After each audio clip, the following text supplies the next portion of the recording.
হ্যাঁ বেরিয়ে যাচ্ছি আমি। হ্যাঁ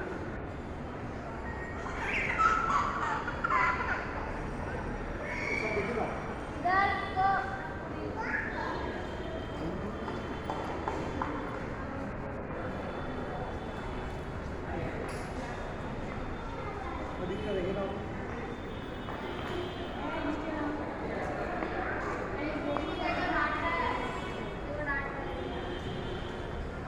হাই ফ্রেন্ডস, নমস্কার, জয় মা কালী। আজকে এসেছি কালীঘাটে।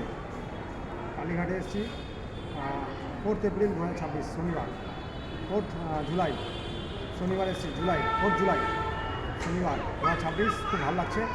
এটা স্কাই ওয়াক, কালীঘাটের স্কাই ওয়াক খুব সুন্দর, খুব দারুণ, খুব সুন্দর, দারুণ লাগছে। প্রথমবার এসেছি, খুব ভালো লাগছে। মায়ের দর্শন করেছি, কালীঘাটের মায়ের দর্শন করেছি, আরতি দেখেছি, মায়ের কৃপা লাভ করেছি। মা খুব ভালো করুণাময়ী, মা আশীর্বাদ করেছে, মা দর্শন লাভ করেছে, আরতি দেখেছি। আজকে এসেছি লেকমিন সারে কলকাতা, সিটি অফ জয়। খুব ভালো লাগছে। স্কাই ওয়াকটা খুব সুন্দর হয়েছে, গত বছর উদ্বোধন করেছে মুখ্যমন্ত্রী, তো খুব ভালো লাগছে। Thank you. আপনারা আসুন, এসে দেখুন কলকাতায় কালীঘাট, সিটি অফ জয়। ভালো আছে, ধন্যবাদ। লাইক সাবস্ক্রাইব করবেন এই ট্রাভেলস ইউটিউব চ্যানেল। এই দিকটা দেখুন।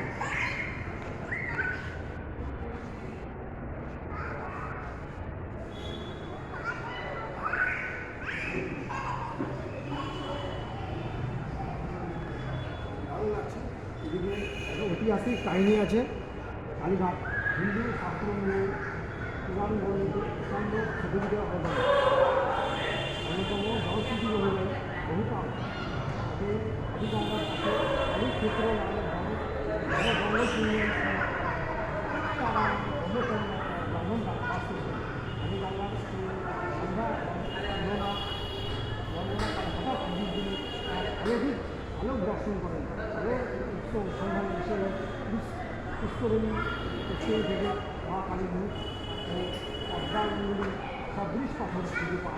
দেবীর স্বপ্নাদেশে তিনি জানতে পারেন উক্ত পাথরটি পুনরামৃত সতী অঙ্গগুলির মধ্যে অন্যতম, ও সতীর অঙ্গগুলির মধ্যে অন্যতম, মানে সতী। হ্যাঁ, তো এটাই বলছে। এবং তারপর এই সতীর স্থানে তিনি ভক্তি ভরে দেবীর পূজা অর্চনা শুরু করেন। কালে কালে মন্দির প্রতিষ্ঠিত হয়। পুকুর নামে পরিচিত পায়। দিকে দিকে প্রকৃতির প্রভাবটা ছড়িয়ে পড়ে, গড়ে ওঠে মহাতীর্থ কালীঘাট। মহাতীর্থ কালীঘাট এভাবে গড়ে ওঠে। এবং এই হলো কালীঘাটের কাহিনী, পৌরাণিক কাহিনী। সুতরাং আপনারা আসুন, দেখে যান মায়ের এই রূপ, মায়ের এই দর্শন করুন এবং এই কালীঘাট দেখে আপনারা শান্তি পান, আপনারা পুণ্য লাভ করুন। Thank you very much. আজকে আসতে পারে খুব খুশি। আপনারা আসুন, খুব ভালো লাগছে। Tata, bye bye, good night, thank you.